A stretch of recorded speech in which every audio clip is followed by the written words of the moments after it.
O podcast que você ouve agora é uma produção da Central 3.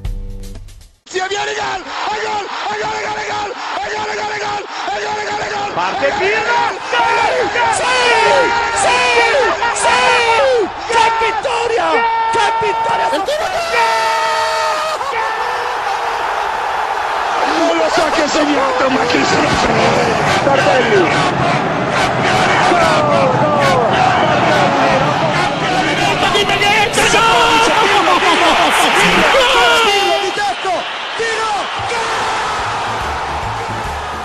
Olá a todos, sejam muito bem-vindos a mais uma edição do podcast da Cautiopédia.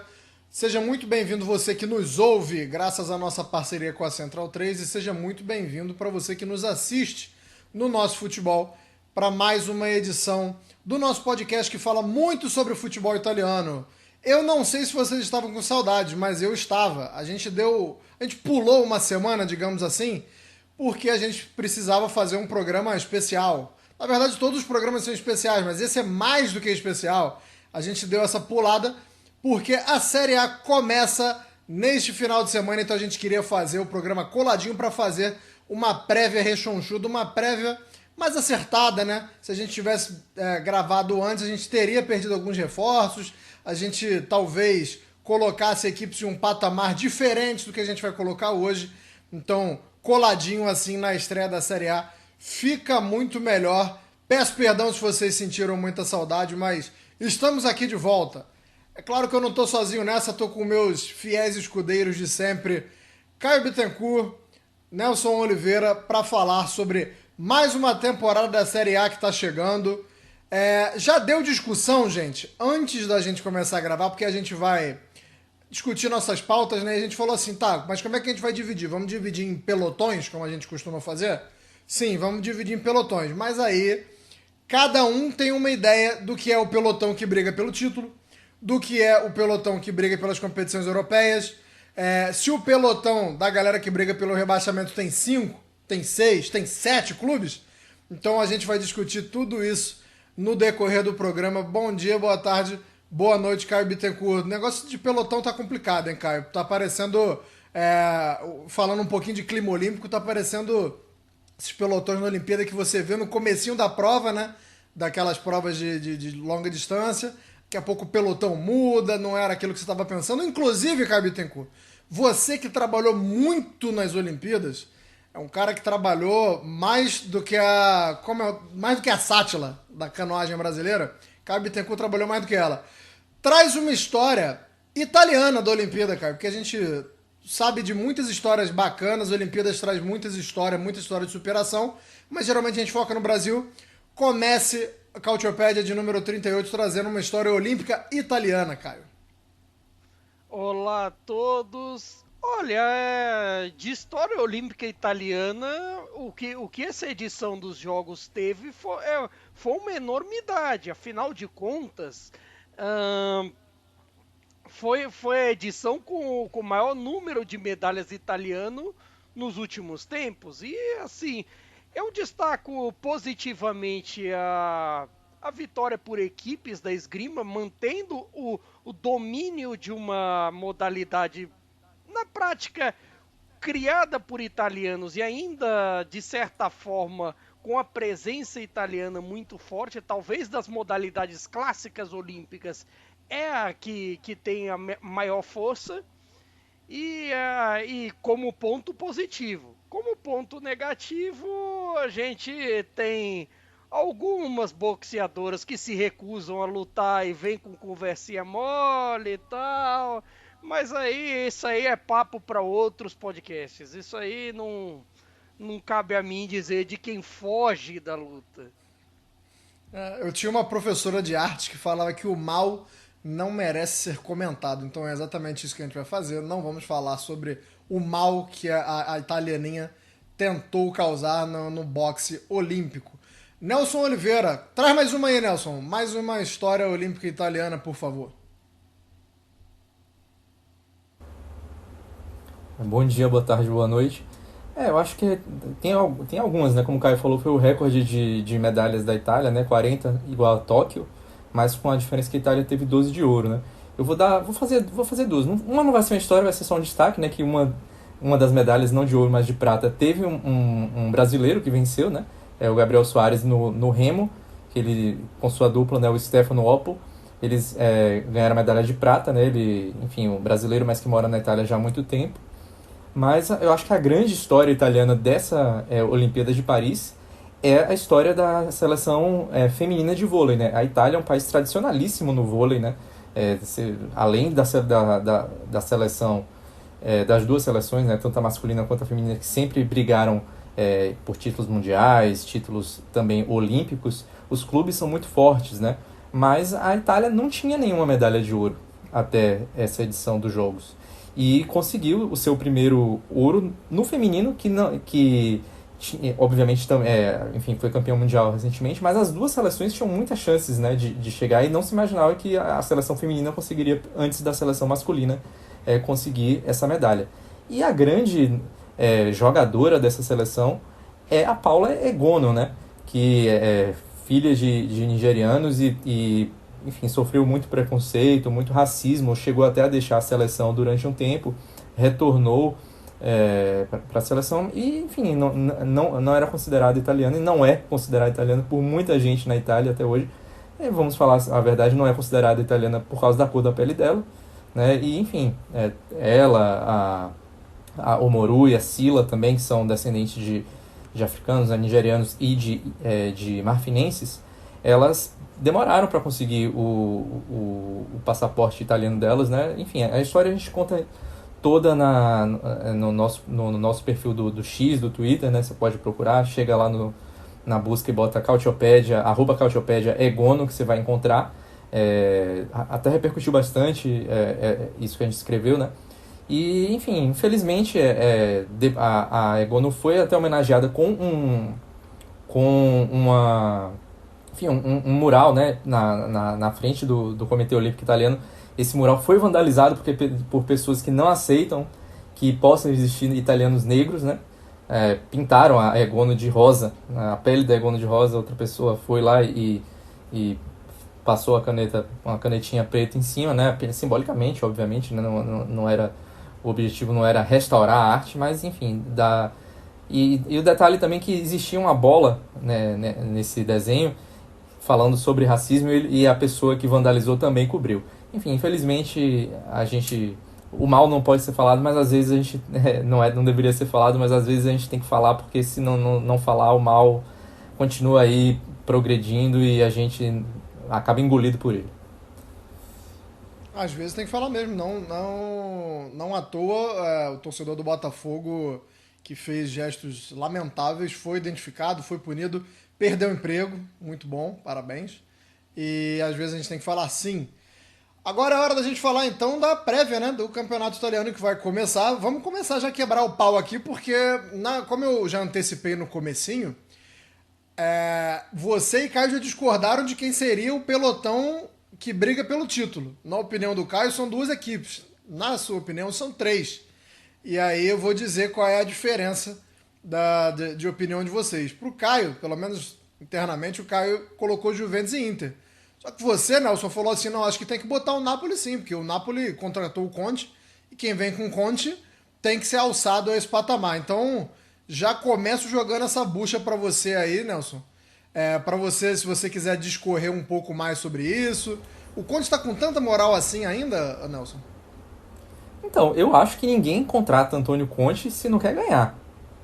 Porque o pacote Conte é um pacote complicado. É um pacote que vai dar problema em algum momento. O cara tem um gênio forte. E ele, vamos lembrar, a gente inclusive, já tem um pouquinho, hein? Já deu um pouquinho. Pois é, a gente vai falar um pouquinho mais quando a gente falar exatamente do Napoli, assim. Mas, enfim, existem rusgas quando o Conte é um cara temperamental. E, além de tudo, não é qualquer time que está contratando o Conte, é o Napoli. Ele é juventino declarado. Então, isso aí é algo que dá trabalho. O Aurélio De Laurentiis, ele quer dar a volta por cima depois da temporada pífia, de que todas as escolhas que ele fez de treinadores foram completamente fora da casinha, né? A Caio já falou muito sobre isso aqui, talvez ele volte a falar. De jogadores também, hein? Vale até dizer sobre jogadores que, curiosamente, quase todo mundo que contratou, só tem um que tem a certeza que fica, que é o Mazzocchi. De resto, todo mundo fez. Mas sobre esses jogadores vou falar já já, calma. Pois é, então, enfim, eu acho que vai chegar no título? Não acho, porque o Napoli nesse momento está incompleto. O Conte já está dando um pouco, não está dando piti ainda, mas está insatisfeito, porque a situação do atacante está se prolongando. Ele quer o Lukaku para variar, e o Lukaku não chegou ainda, o Osimhen não saiu, porque o valor que foi colocado para vendê-lo se tornou irreal diante do que aconteceu no ano passado, dos problemas todos que o Napoli teve, e não vai vender pelo valor que queria vender, acho eu.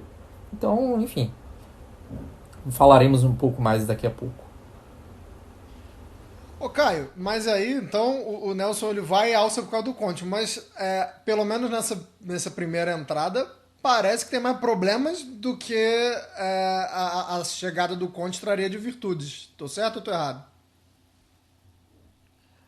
É que, de certa forma, o que separa a minha opinião da opinião dele, que a minha opinião põe num segundo pelotão, que assim, eu tenho pra mim que um segundo pelotão é de equipes que podem sonhar com o título, que pode, de repente, engata uma campanha boa, umas vitórias aqui e ali pode brigar, mas que o foco principal seria nas Copas, voltar à Champions League, por aí vai. Eu acredito que essa diferença acontece no caso do Napoli, porque é um mercado incompleto, tudo bem, reformulou a defesa, você trouxe bons nomes como Buongiorno, como Rafa Marin e tudo mais, você tem uma reformulação a ponto que laterais estão virando os defensores, que é o caso de Lorenzo e o caso do Oliveira, mas assim, essa situação no Lukaku não se resolveu, embora ele esteja ali meio acertado e tudo mais, mas porque o caso do Osimhen já se tentou uma solução e a solução parece prolongada por conta de que ele não aceita o Chelsea, ele queria o PSG e aí tem mais situações ainda. Aí tem o modelo de negócio que ele e o empresário dele também não aceitam. E isso aí já está tomando muito tempo.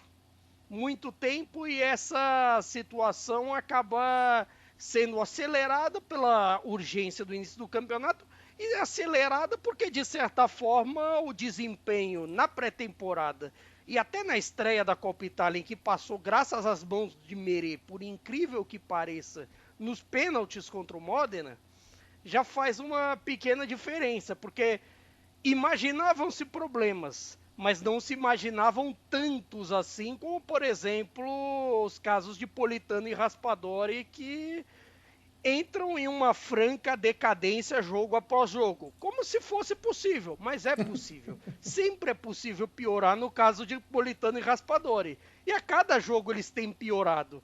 E quando jogadores assim, que teoricamente você considera como peças de elenco, só pioram a cada jogo, aí vira uma situação que você é obrigado a acelerar por qualquer contratação, e qualquer contratação, mesmo que seja uma contratação que não era muito benquista, como era o caso do Brescianini, que estava no Frosinone e tudo mais, ele chegou a fazer exame médico no Napoli, só que como a venda do o empréstimo com opção de compra do Cajuste para o Brentford caiu, de certa forma caiu também a do Brescianini. Aí a Atalanta foi rápida e pegou. E nessa brincadeira, mesmo depois que já se fez exame médico, tudo bem que Atalanta, Roma, Lazio, Napoli, quase todo mundo faz exame médico no mesmo lugar. Então, assim, não mudou muita coisa para eles. Mas, assim, dito isso, quando você tem essa sensação de urgência e essa sensação de preciso contratar, preciso reformular o time, é até mais difícil você pensar a longo prazo. Porque os problemas no curto prazo precisam ser resolvidos. E o Napoli tem muitos problemas a curto prazo a serem resolvidos, que, para falar dos dois que eu considero do primeiro pelotão, a Inter não tem nenhum deles. Afinal de contas, renovou com suas estrelas. Aí você pode falar do Barella, do Lautaro, de todo mundo. e contratou mesmo peças para elenco. Tudo bem que se você vai imaginar o Zilinski e o Taremi, eles não vão jogar nesse momento. Mas você tem calma para o Inzaghi chegar e trabalhar. E mesmo a Juventus, assim, com o que tem hoje, claro que você tem um vislumbre maior, você tem negociações vindo aí, você tem o caso do Nico Gonzalez podendo vir e mais um outro ponta, aí veremos se a Juve do Thiago Motta será um cemitério de pontas, como a gente diz, ou não. Mas com o que a Juventus tem hoje, dá para você pelo menos se virar os primeiros dias sem etc. Agora, com esse time do Napoli aí, que fez o 0-0 com o Modena, chutou pouco ao gol do Modena por problemas tantos com o Politano, com o Raspadori de falso 9 ou falso jogador, não sei bem o que é ele, nesse caso parece que as mudanças são mais urgentes. Ô Nelson, e a gente até agora não discutiu que a Juventus deve sim estar no primeiro pelotão. Apesar de uma distância considerável para a Inter, né? A gente hoje vê a Inter e a Juventus no mesmo pelotão, mas mesmo dentro desse pelotão tem um espaço enorme aí entre os dois. Na verdade, o que acontece é que, pegando o gancho do que o Caio falou, esse mercado, atualmente, ele tá com a questão de que tá todo mundo meio atrasado. Muita coisa travada. Isso acontece, por exemplo, no caso até do Milan, que a gente vai falar daqui a pouco, que o Fofana, por exemplo, demorou uma novela inteira para fechar. Parece que, enfim, hoje a gente está gravando na quinta-feira, talvez ele faça exames já nessa sexta e se apresente ao Milan. Mas, enfim, coisas arrastadas. O Kobe Mainers, se fala do Kobe Mainers na Juventus desde janeiro do ano passado, até antes do Thiago Motta ser contratado, e até agora o Kobe Mainers não saiu. Por quê? Porque a Juventus não conseguiu se livrar dos vários jogadores que ela quer se livrar. Inclusive, esse, para mim, é um erro do Thiago Motta, porque o Thiago Motta chegou sendo muito franco, dizendo quais eram os jogadores com os quais ele não queria contar, e isso é ruim. Pode ser bom no Bolonha, na Juventus não é bom. Por quê? Na Juventus, todo mundo vai querer tirar um pedacinho. Tem várias, por exemplo, Chiesa, tá aí. Chiesa tem um ano de contrato pela frente, um ano e pouquinho, pode sair de graça ano que vem. Quem é que vai ter pressa para negociar com o Chiesa, que é o principal desses jogadores que ele quer que saiam do time, né? Porque precisa sair para entrar alguém. A questão é essa. Precisa sair para fazer dinheiro, para liberar salário, enfim, toda essa questão burocrática precisa ser resolvida. E uma questão principalmente, até para completar o gancho que não foi falado, é uma questão muitas vezes de lista. Por exemplo, para citar o caso do Napoli lá com o Brescianini, ele não podia ser inscrito, não pode chegar simplesmente contratar e já era, porque você tem uma questão de lista. Para você tirar um de extracomunitário, por exemplo, você tem que colocar outro. Aí tem outras situações também. Você tem um número X de extracomunitários, são 5, assim, de gente que não tem a nacionalidade da União Europeia. Você tem esses poréns também. Você tem, assim, um certo limite de jogadores, só é livre na prática os sub-21, se não me engano. Aí o Nelson pode confirmar melhor. Então, para comprar, todo mundo tem que se livrar. E se assim, e querendo ou não, também tem uma questão de mercado no meio desse caminho. Se o Chelsea, que é o maior depósito de jogadores hoje em dia, não consegue se livrar deles lá na Premier League, que tem uma lista maior e tudo mais, imagine na Série A, que é uma situação mais complicada. Você tem vários, se chamam exúbero, assim, que você chega, paga jogador pro cara não jogar e tudo mais. Todo time tem o seu. Se a gente for ficar fazendo uma lista de exúbero, vai até amanhã. Talvez só a Inter que não tenha tanto, que o Inzaghi consegue fazer todo mundo jogar. Mas assim, eu não sei também até que ponto essa história do Motta não tem a ver, sei lá, com o Gunter e todo mundo, e simplesmente, fala lá que você não quer, que a gente não quer, mas fala lá que você não quer, que aí ninguém vai encher o problema é que isso atrapalha, né? Por exemplo, o Frosinone no ano passado, Frosinone, a gente chegou aqui no mesmo programa que a gente está fazendo, no programa de guia do campeonato, que a gente fez todo mundo aqui, o Frosinone vai ser o último colocado. Porque o Frosinone, naquele momento, faltando 15 dias para o final da janela, não tinha contratado ninguém. O que o Frosinone fez? Esperou chegar nesse estágio do mercado que todo mundo quer se livrar porque precisa inscrever jogador, precisa reforçar e precisa se livrar de salário, precisa fazer tudo isso, e fez o quê? Fez um monte de propostas mais barata, porque se você chega no início do mercado, o valor é um, se você chega no final do mercado, o valor é outro, abaixo. Então o Frosinone fez isso.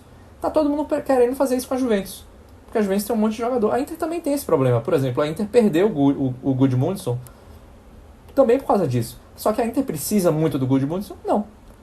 A Inter precisa se livrar do Correa, quer também se livrar do Arnautovic, por exemplo, para contratar outro atacante, um cara de mais movimento ali, né, já que tem o Taremi como opção ao Lautaro e ao Thuram de um cara mais de área, né, que é o Inzaghi, que é um cara de movimento, mas precisa que esses jogadores saiam, porque você não vai contratar, mesmo que você tire ele da lista, você não vai ficar pagando o salário do cara que está lá sem estar inscrito. Isso é ruim para o negócio. E eu acho que essa estratégia da Juventus acabou saindo como um tiro pela culatra. Atrapalha a Atalanta também, nesse momento, porque o Koopmeiners Miners já estava até meio prometido para a Juventus. Ele não está sendo utilizado pelo Gasperini, não jogou na Supercopa UEFA, por exemplo. Enfim, é uma reação em cadeia, né? Então, no caso agora, por exemplo, quando a gente está gravando, Gudmundsson parece que vai mesmo para a Fiorentina. O Genoa liberou. Por quê? O Genoa acabou perdendo o Retegui, que não estava contando com essa perda do Retegui naquele momento. Segurou um pouco o Gudmundsson por isso, até arranjar um substituto. Parece que arranjou o Pinamonti. Aí libera o Gudmundsson para a Fiorentina. A Fiorentina pode liberar o Nico Gonzalez. Aí a Juventus precisaria de se desfazer de novo de alguém. E aí talvez trave esse dominó ali. Mas talvez na negociação do Nico possam colocar o McKinney. E aí já talvez destrave novamente. Então é uma questão de que agora a gente vai ter, por exemplo, vamos ter mais ou menos um pouco mais de 15 dias aí pela frente, que a coisa vai andar muito rápido. Só que isso, você pensando em termos de temporada, se você coloca uma disputa pelo título, a Inter com o Inzaghi na última temporada, que eu acho que é talvez o que a gente tenha que levar como parâmetro, né? Não a Inter de 2 anos atrás, que perdia muito ponto, a Inter do Inzaghi quase não perde ponto. Então, se você quer disputar com ela, levando essa Inter como parâmetro, você atrasa a sua preparação, como que está acontecendo com a Juventus, eu acho que isso pode, no detalhe, ali na frente, atrapalhar. A Juventus vai deixar de brigar por vaga na Champions League? Duvido, acho que vai competir, inclusive, até pelo título mesmo com esse atraso provável, porque eu acho que essas situações tendem a se resolver. Só que você perdeu aí, o quê? 1 mês e meio, pelo menos, de trabalho com o Koopmeiners Miners ali. E isso aí é crucial no início da temporada, talvez nos 3, 4 primeiros meses, né, da temporada.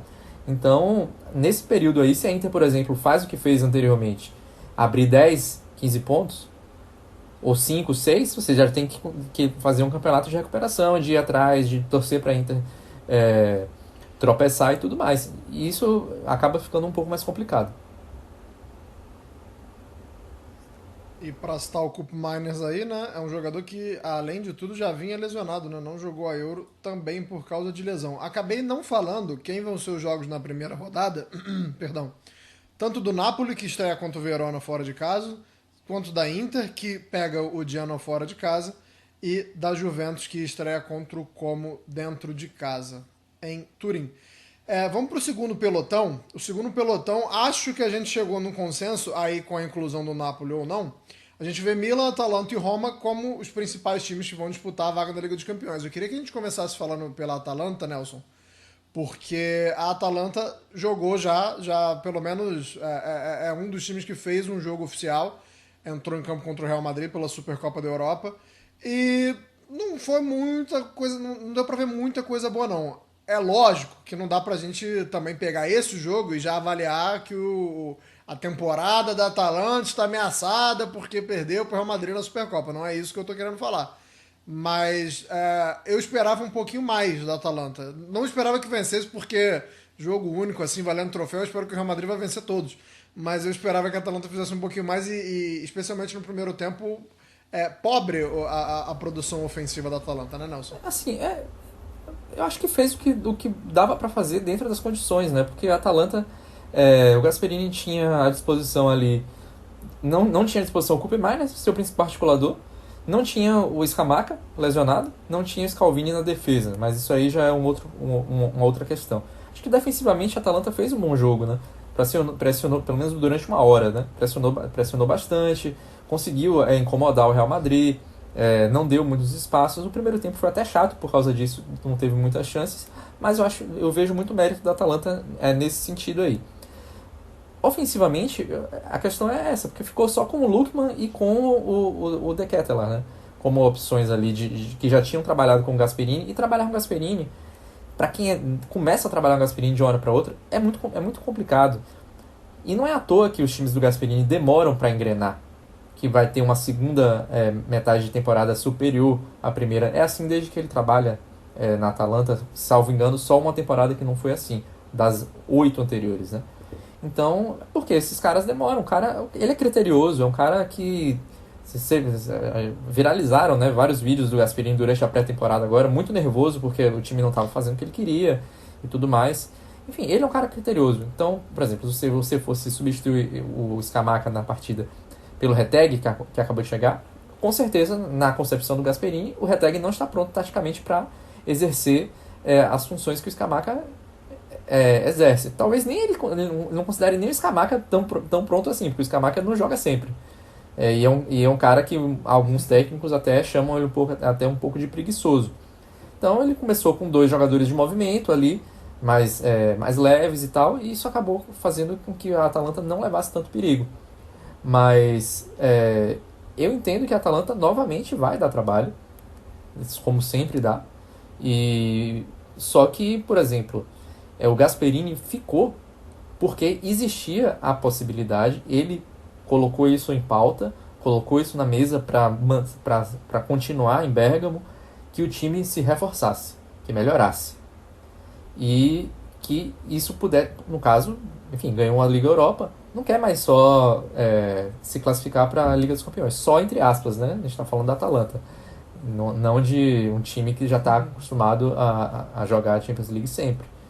Mas ele queria competir pelo Scudetto, fazer isso uma vez na vida, né? Colocar a Atalanta ali de um time que, quando ele assumiu, um time de metade do pelotão da Série A para baixo, ele transformou o time e pedia reforços para isso. Conseguiu bons reforços, mas alguns reforços são incógnitas. Zaniolo, por exemplo, já estava machucado e não pôde jogar a Supercopa UEFA porque já estava machucado. Uma lesão grave? Não. Mas uma lesão que já tirou ele ali. O cara tem um histórico de lesões bastante complicado. Então, e perdeu o Scamacca também, que só deve voltar lá para 2025. E o Scalvini, que também deve voltar talvez ali em dezembro. Mas aí também tem muito da responsabilidade do próprio Gasperini, que colocou o Scalvini para jogar num jogo que não valia nada na última rodada da Série A. No jogo atrasado, na verdade, né? Que acabou fechando a Série A passada. E ele se lesionou o joelho e agora vai demorar para voltar. Então, essas 2 perdas por lesão, mais a incógnita do Zaniolo, mais a provável saída do Koopmeiners, que, como eu falei, esse atraso complica. A Atalanta está atrás do O'Reilly, né? Do Brighton. Do Brighton não, do Celtic, na verdade, né? O Brighton também está... o Brighton que também está tentando contratar, está ali rivalizando, né? Está atrás dele, mas é isso, tipo, o cara vai vir de outra liga, vai vir com outro... Aliás, adivinhe quem foi citado no Atalanta, adivinhe Samardzic. Logo, eu vi agora antes da gravação, imagina o Samardzic trabalhando com o Gasperini, também outro cara que não é muito reconhecido pelo apreço ao trabalho, né? O Samardzic Pela paciência. O problema é o pai dele. E também tem outra. Eu acho que ele não tem o perfil do... Curioso que a lesão do Scamacca e do Scalvini foi a mesma lesão de ligamento, né? Os dois tiveram eu não vejo o Samardzic, por exemplo, se for pensando em substituição do Koopmeiners, não vejo com o mesmo perfil. Acho que não funcionaria muito bem nesse sentido. Mas enfim, tudo isso atrasa a temporada.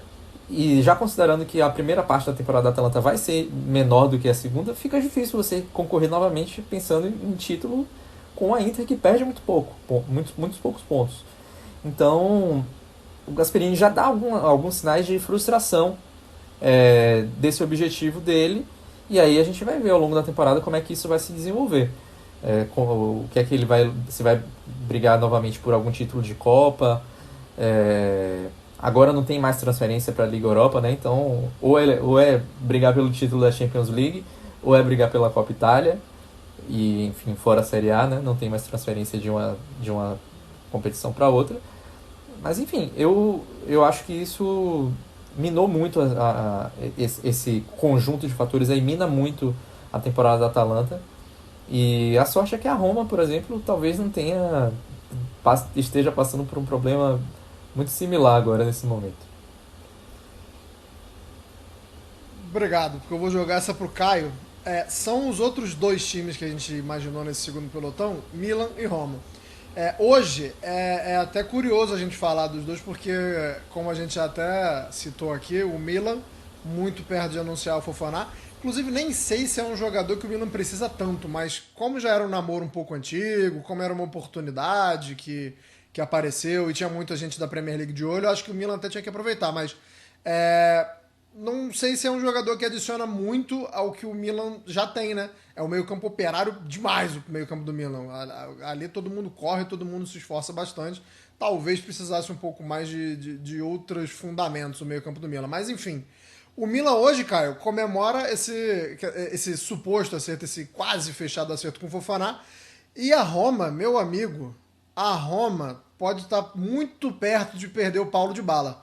Então, assim, muda muito nessa balança desse segundo pelotão, onde Milan e Roma pareciam muito equilibrados. A chegada do Fofana e a saída do Dybala fazem com que o gap seja muito grande, cara?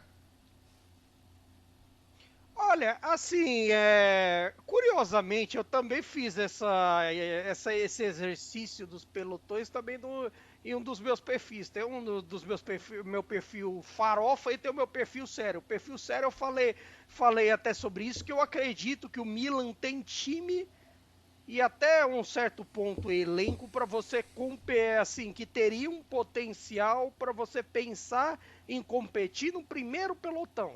O X da questão para o Milan, para mim, é a questão da incógnita quanto ao Paulo Fonseca, quanto a ele competir, ser hábil para uma equipe que compete por Scudetto, que compete pelas primeiras posições, o que até o momento não se fez nas 5 grandes ligas.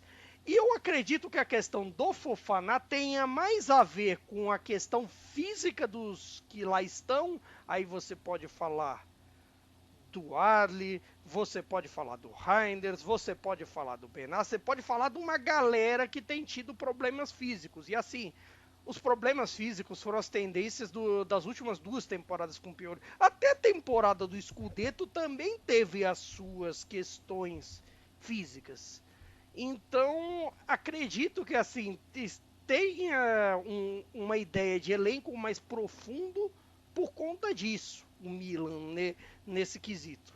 Claro que também você tem algumas mudanças importantes, você tem a troca do Giroud pelo Morata, que de certa forma é uma situação diferente, é um estilo de jogo diferente, é uma ideia de jogo para até pensando no ao redor, pensando no Pulisic, pensando no Leão e tudo mais.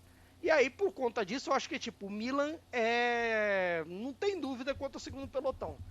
A Roma, assim, você poderia colocá-la sobre dúvida, assim, se você fosse parar para pensar nos pontos que o Dybala trouxe na temporada passada, porque o Dybala resolvia muito jogo, assim, que você julga como marginal e tudo mais. Às vezes aqueles 3 pontinhos salvadores eram com gols dele, eram com gols do Lukaku. Pois bem, nenhum dos dois tem mais.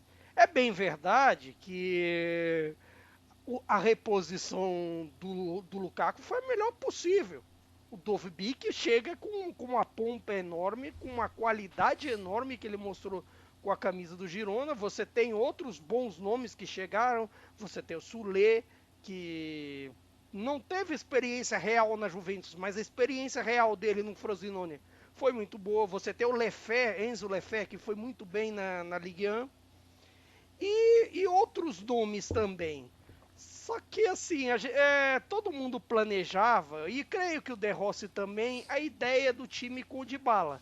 Aí quando aparece o Al-Qansar, time até da Aramco, a grande petrolífera da Arábia Saudita e tudo mais, não é uma das 4 grandes forças de lá, mas agora está investindo, está chegando com força, e por isso que é o Dybala, era até difícil você pensar em como segurar o cara.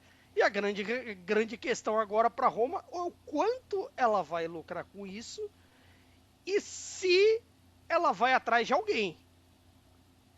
Então, assim, é até difícil. Eu não creio que, assim, o Dybala, a ausência do Dybala muda o destino de estar no segundo pelotão. Mas, contudo, todavia, entretanto, eu creio que baixam-se as ideias de mudar o jogo em momentos difíceis, de resolver jogos assim da maneira em que o Dybala esteve resolvendo para Roma nos últimos tempos. Nesse desespero da Juventus aí em tentar se livrar dos jogadores, houve até uma tratativa ali de tentar oferecer o Chiesa para Roma, só que o Chiesa não aceita nem reduzir o salário para renovar com a Juventus e nem reduzir a pedida para acertar com os times, então acabou não acontecendo. Mas, quem sabe, perdendo o Dybala, o Chiesa não seja esse cara que vai chegar lá na Roma. Pode ser uma função. De certa forma, o Chiesa, eu acho que assim, é um dos grandes mistérios do mercado, porque assim, não parece que o Thiago Motta vai usar nem se tiver escanteio assim, que também o Chiesa não quer mais jogar na Juventus. Ninguém quer ali, nem o Chiesa que é a Juventus, nem a Juventus que é o Chiesa. Não é uma situação, vamos falar assim, de outra venda que tá empacada, não vamos falar do Osimhen. Se o Osimhen não vende amanhã pro Chelsea, ok, ele volta, tudo certinho, todo mundo quer, etc. O Osimhen não quer, mas tudo bem, vamos lá, continua, finge que nada aconteceu. No caso do Chiesa, eu não consigo imaginar nem mesmo que ele volte a jogar pela Juventus. Então, a venda passa a ser essencial para a Juventus recuperar alguma coisa, para se livrar da folha salarial e por outras razões. Segundo notícias, ele... Nelson, terceiro pelotão... Não, segundo notícias, o Chiesa foi, inclusive, afastado hoje. Não treina mais nem com o grupo. Tá indo bem o garoto. Baitas decisões. Lógico que não é tudo culpa dele, né? Eu concordo muito com o que o Nelson disse, que o Thiago Motta também chegou muito quente. Poderia ter contemporizado um pouco, mas faltou um pouquinho de maturidade pro Chiesa também e para quem o ajuda na sua carreira. Nelson, terceiro pelotão, a gente tem Lazio, Fiorentina e Bolonha.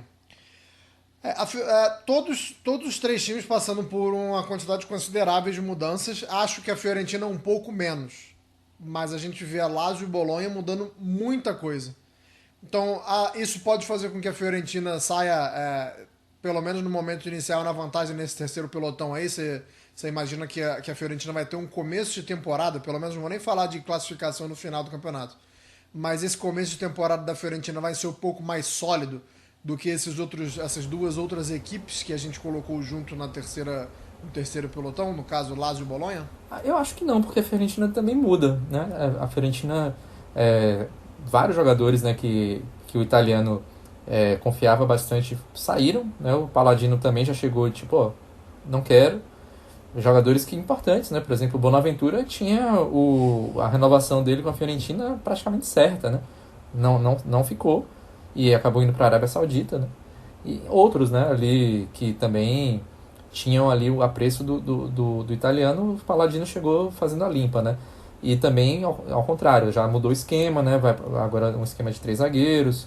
Trouxe jogadores que ele gosta, né? Tipo o Colpani, acho que é o principal, né? Que já trabalhou com ele no Monza, jogador mais importante de linha, né? Do Monza na última temporada. E até o Ken, né? O Ken e nos amistosos de pré-temporada foi bem, também é um cara que ele já queria no Monza, né? No mercado de janeiro, ele tentou levar o Ken pro Monza e não rolou, mas então ele já tinha um interesse em trabalhar com o Ken, que até parece que vai alternar ali com o Beltrán ali na função de atacante titular, né? Então... Na função de perder gol. O Beltrán, não sei, o Ken é mais provável atuar nessa função aí. Não sei, né? Talvez vai que ele se recupera, né? Um cara que, apesar de tudo, ainda é novo, né? Só que é uma questão meio Zaniolo ali, né? E vários outros que a gente citou aqui, e às vezes aparenta estar meio fora de foco, né? Sem muita vontade de estar ali, né? Talvez ele queira ser... Ele é rapper, ele tem uma carreira musical ali, talvez ele tenha mais vontade de trabalhar nessa área do que necessariamente no futebol, né? Ao contrário do Rafael Leão, por exemplo, já que a gente está falando de alguém que tem uma carreira musical, o Rafael Leão pelo menos consegue se dividir bem ali. Mas enfim, eu acho que a Lazio, talvez eu entenda que a Lazio tem um pouco mais de potencial do que as outras duas citadas. Por quê? A Lazio perdeu um monte de gente. Já falou aqui várias vezes. É uma reformulação. Só que ninguém tá dando nada ali pela Lazio. Só que os reforços que ela contratou não são reforços de primeira linha, obviamente. Mas são jogadores que ali numa prateleira mais baixa renderam bem.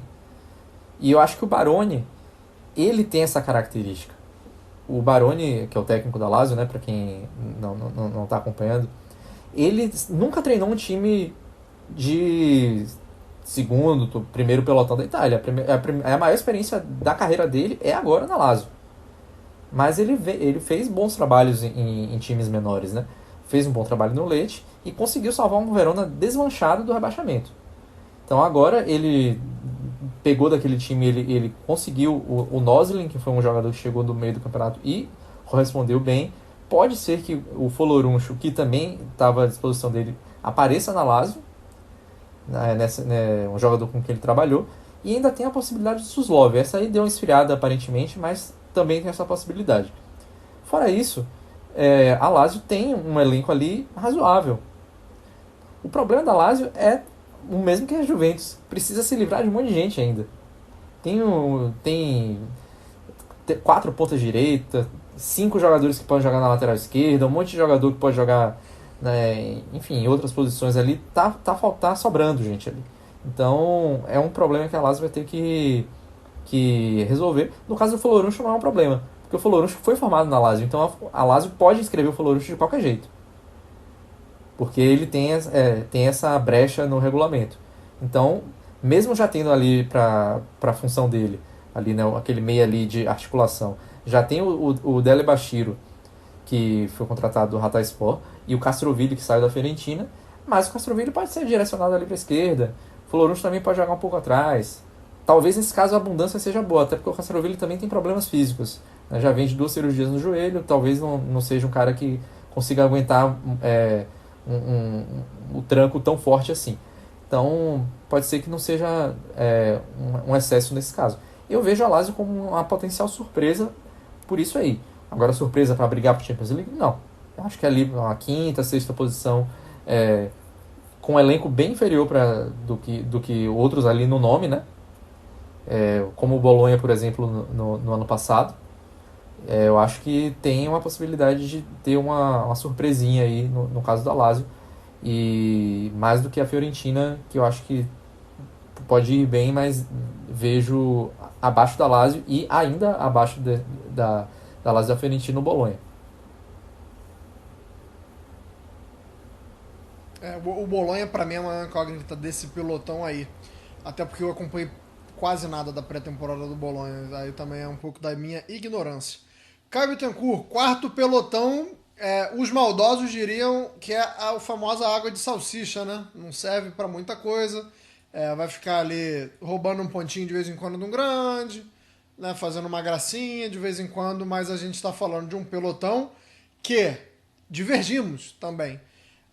Concordamos que Genoa, Torino e Lecce estão nesse pelotão, mas a gente está divergindo enquanto ao Monza. O Monza a gente até citou no último programa que deu uma caída, né, no tier list, digamos assim, no Power Ranking, né, como o pessoal gosta de falar hoje em dia, que você separa ali nas prateleirazinhas. O Monza caiu porque perdeu de Gregório e Copani, que eram figuras muito importantes no time. Então a gente ainda não chegamos ao consenso se o Monza está nesse pelotão da tranquilidade ou se está no próximo pelotão que vamos falar daqui a pouco.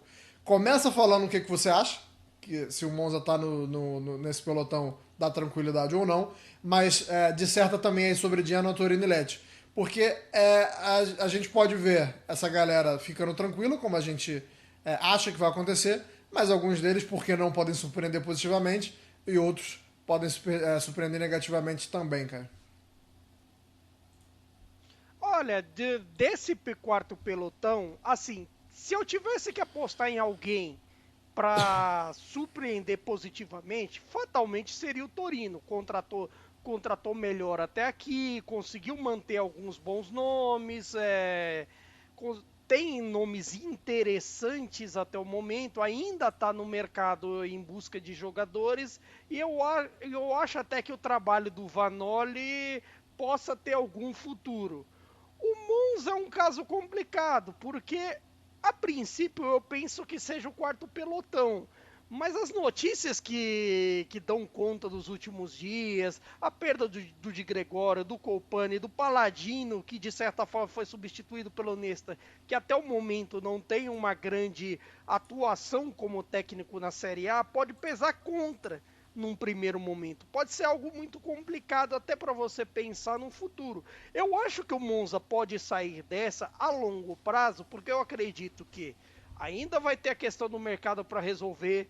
O Monza tem um lastro um pouco maior nesse quesito, é um pouco de gente mais, digamos assim, mais safa no futebol, se você for parar para pensar assim no Galliani, agora sem o Berlusconi e tudo mais, mas você tem o Galliani, você tem todo aquele pessoal, você tem um know-how e assim, você pode partir a partir disso. Eu acredito que o Monza ainda tenha quarto pelotão. Desses, o Lecce eu acho assim, até interessante, porque o Lecce conseguiu manter alguns bons jogadores, manteve a mesma ideia com o Luca Gotti, e o Luca Gotti costuma ter uma ideia mais ou menos assim, de tipo, te faço um campeonato seguro, tudo mais, mas assim, tudo bem, nada além disso. Mas é exatamente isso que o Lecce quer, é isso que o Lecce, de certa forma, acaba precisando e vira até um pouco mais fácil de você pensar. Aí você tem também até essa discussão de quem tá lá embaixo e quem não tá, mas aí eu repasso para vocês também. E assim, até para não dizer que não falamos do Bolonha, o Bolonha tem apostas interessantes nesse negócio. Eu gostei muito da chegada do Dalinga, eu gostei muito da chegada do Miranda na lateral, então tem ainda também até umas promessas do banco que precisam até meio que dar uma desabrochada agora, o Santiago Castro, o Fábio e tudo mais. Então, veremos. Vamos então para o último pelotão. É muita gente, tá? O último pelotão, pelo menos de acordo com a nossa opinião. Ou seja, a porrada vai comer na parte de baixo da tabela. Eu vou dividir esse pelotão em dois, tá, Nelson? Eu queria que você falasse dos recentes promovidos, por favor. Se você puder falar do Como, do Parma, que inclusive você está com a indumentária do Parma, então nada mais justo que você fale do Parma. E também do Venezia. Eu queria que você falasse desses três, porque a tendência é sempre que pelo menos dois de quem sobe caia de volta, né? De vez em quando a gente tem ali um que se salva com uma certa tranquilidade, um que se salva nos últimos momentos, mas assim, a tendência, pelo menos na Série A, é que um ou dois voltem para a Série B. Então eu já queria que você começasse falando sobre isso. E o Como tava com um estardalhaço muito grande, mas não chega a ser muito animador esse comecinho de temporada do Como não, né, Nelson? O Como tem um projeto similar ao do Monza, né? Já que a gente falou do Monza, eu vou fazer minha previsão sobre o Monza aqui rapidamente. O Monza não vai fazer a pior temporada dele na Série A. Se vai cair, não sei. Acho até que não cai porque a briga ali, como a gente está comentando aqui, é grande. Mas o Monza ficou em 11º 2 vezes e em 12º uma vez. Não vai repetir. Não repete. Acho muito improvável. Sei que mude muita coisa durante essa temporada. Mas enfim, como ele tem um projeto similar ao do Monza, né? Um projeto de chegar na elite e permanecer. Tem dinheiro para isso. Como a gente já falou aqui em outros programas, tem os donos mais ricos, né, do campeonato. Isso não significa que vai despejar o dinheiro inteiro lá. Não é isso também que é o propósito desse projeto. Mas a grande incógnita para mim é o técnico. Fábricas foi um craque, todo mundo sabe disso. Mas ele nunca teve uma experiência como treinador. E também não tem essa intimidade toda com o futebol italiano. Chegou, jogou no Como, no último time dele da carreira foi o Como, na Série B, jogou um pouquinho só e tá ali ainda se ambientando. Qual é a ideia de futebol do Fábregas? A gente imagina que seja uma ideia mais ligada ali à escola espanhola, ao que ele jogou no Barcelona, um pouco de mais de velocidade ali relacionado também ao que ele viu nos tempos dele de Premier League e tal. Ele vai conseguir aplicar com os jogadores que ele tem na mão? Não sei. Vão demitir ele? Não sei. Se precisar, ele é acionista do clube. Isso é um fator. Né? Não é acionista principal, é acionista minoritário. Mas uma situação que é insólita, né? Uma situação que não é comum no futebol. Então você tem esses jogadores, ele buscou alguns caras ali que provavelmente se adequam um pouco mais ali na filosofia de jogo dele, né? Alguém para ajudá-lo, por exemplo, Pepe Reina, que é um cara que é espanhol como ele, que também já jogou muito tempo na Itália antes, então ali é um cara que pode ajudá-lo nesse sentido. Deve ser reserva do Aldeiro, né? No início, pelo menos no início. Tem o Alberto Moreno, outro cara espanhol também. Tem o Varane, que é um cara muito experiente, mas que também já se machucou. Então, tem essas questões, né? Então, como ele foi atrás de alguns jogadores que podem se encaixar nas ideias do Fábregas, alguns caras mais rodados na Itália, como o Belotti, o Mazzitelli, que era do Frosinone, o Docena também, que era zagueiro do Cagliari, e algumas figuras que vêm de outros países, né? Que tem ali também, provavelmente, o modelo de scouting deles.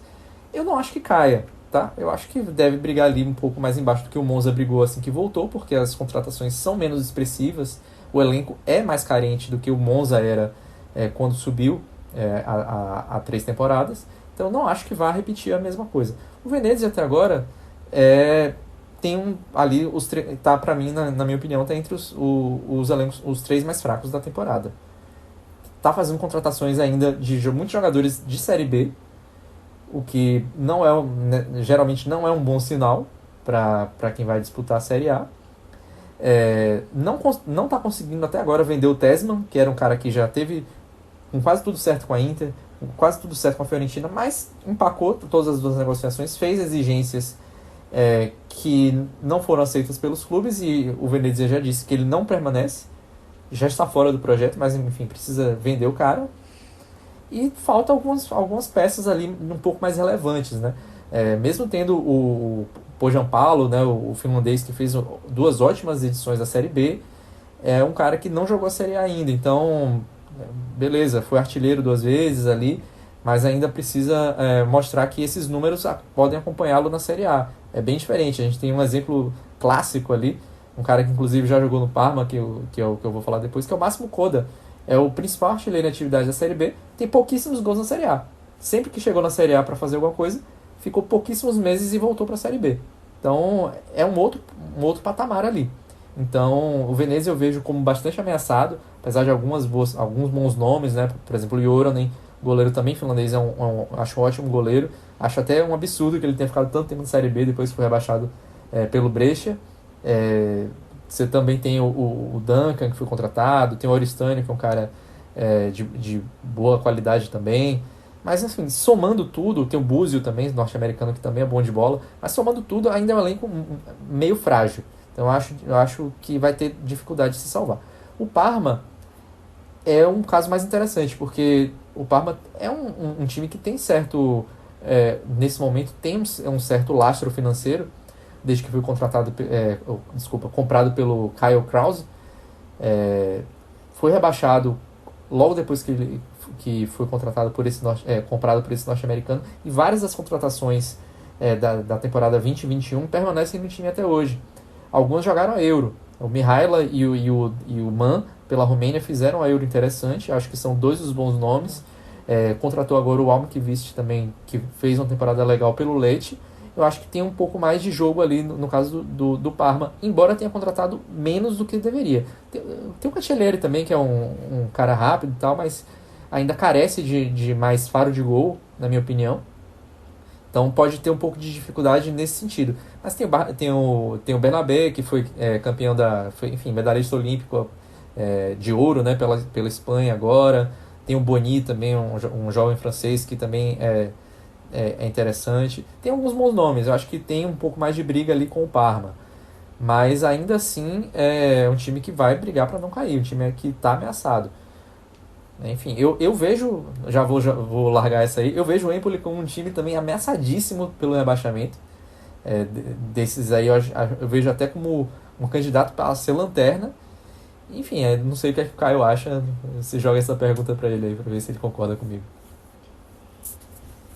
Vou jogar porque além de Empoli, a gente tem algumas equipes que passaram apertos seríssimos na última temporada, conseguiram se manter na Série A, mas a gente está falando do Udinese, que se salva ali no apagar das luzes, do Verona e do Cagliari, além do Empoli que você já citou. Inclusive, estou chateado porque adorei o uniforme do Empoli. Quem não viu ainda os uniformes do Empoli, eu vi inclusive no Twitter da Cautiopedia. Então vai lá que tem os 3 uniformes, achei belíssimos, mas o futebol não vai ser belo não.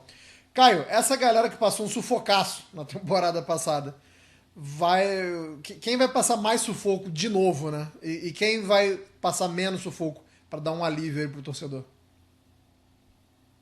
Rapaz, é difícil falar em quem passa menos sufoco, porque assim, você tem o Empoli, que é uma mudança de ideia, você tem a chegada do D'Aversa, mas você teve também perdas importantíssimas nesse processo, você teve saída do Lupeto, saída do Cambiaghi, saída de uma galera. Tudo bem, agora vieram nomes como o Colombo, junto ao Monza, veio o Solbakken e tudo mais, mas ainda é bem pouco. Eu acho até que o Empoli melhorou em algumas peças, mas ao mesmo tempo é pouco, a meu ver. Eu não falei do Genoa lá atrás, até tinha esquecido. O Genoa fez nomes interessantes, chegadas interessantes até o momento, e confirmada a chegada do Pinamonti, confirma esse estágio de quarto pelotão. Mas se não contratar substituto pro Gudmundsson, corre risco de entrar nesse também. Vou te cortar rapidinho, só porque o Pinamonti tinha a chance de jogar uma Champions League pelo Stuttgart e preferiu o Genoa, né? Negócio curioso, mas prossiga. Salário, né? Bem questão curioso. salarial. E aliás, até por conta desse... Money, bufunfa. O salário e de certa forma a garantia de ser titular. Ali falando nisso também, eu até acho que assim, por nome de peça e tudo mais, por caras assim especialistas, o Cagliari tem o melhor deles para salvar do rebaixamento, que é David Nicola. David Nicola, com o tempo, pode fazer assim uma temporada melhor, ideias melhores, mas ao mesmo tempo parece que o mercado do Cagliari está um pouquinho mais lento, um pouquinho mais devagar, a situação do Gaetano que não se resolve. Quem vai ser o titular na meta? Se vai ser o Scufei, se chega o Silvestre, se não chega. E assim, tem dois que eu me intrigo pra caramba. A Udinese, de certa forma, tem o retorno do Alexis Sanches, mas eu não sei se o físico dele vai dar conta e tudo mais. O que vai acontecer a partir disso? Eu não sei o que vai sair a partir disso com o Alexis Sanches, que é talvez o grande reforço junto com o Ekelenkamp no meio campo. Você tem esse aspecto também. E tem o Verona, que tem boas contratações até agora. Você teve o Haroui, que é um bom reforço, o Mosquera para substituir no ataque, veio do Atlético Bucaramanga. Você tem outros nomes, muitas apostas, muitos contextos. Só que uma coisa eu acho complicado de você analisar no Verona. Como é que você analisa um time que sei lá, vai para... Em um espaço de 18 meses, você tem times titulares completamente diferentes, técnicos completamente diferentes, assim, quer dizer, não tão completamente diferentes, não creio que o Paulo Zanetti seja um choque em relação ao Baroni, mas assim, você, querendo ou não, você tem nomes para você pensar diferente no time, uma ideia diferente, e assim, querendo ou não, em janeiro o Verona trocou o time todo de novo. Agora começa a trocar, já são 3 trocas de titulares, assim, baseado, por exemplo, no preview que a gente tem da Gazeta. Aí você tem a entrada do Freze de titular, o Mosquera e o Haroui. Como é que você muda a partir disso? É muito complicado prever. Embora eu acho que o Verona fique por conta do know-how do Paulo Zanetti e até, eu creio, da adaptação dessas contratações. Mas precisa de tempo. vai passar um sufoco. Resumindo, até conseguir encaixar vai passar um sufoquinho. Para o desespero de Uberatan Leal, nosso querido amigo torcedor do Verona. Tá aí a prévia da Série A 2024-25. Algumas previsões algumas cravadas, né, vamos dizer assim. O Nelson taxativo ali, falando do Monza, falando do Empoli. Gostei assim que eu gosto, porque depois a gente vem aqui e fala assim, bom, não foi exatamente isso. Mas eu gosto assim, gosto quando a gente vai pra cima. Espero que vocês acompanhem toda a temporada da Série A conosco, né? A cada 2 semanas estaremos aqui falando sobre os times italianos, não só na Série A, mas todos os que disputarem competições europeias também. E desejo muita alegria aí para todos os torcedores. Desejo que todo mundo veja uma Série A muito boa, como tem sido nos últimos anos, beleza? A gente volta então daqui a 2 semanas. Arrivederci e tchau.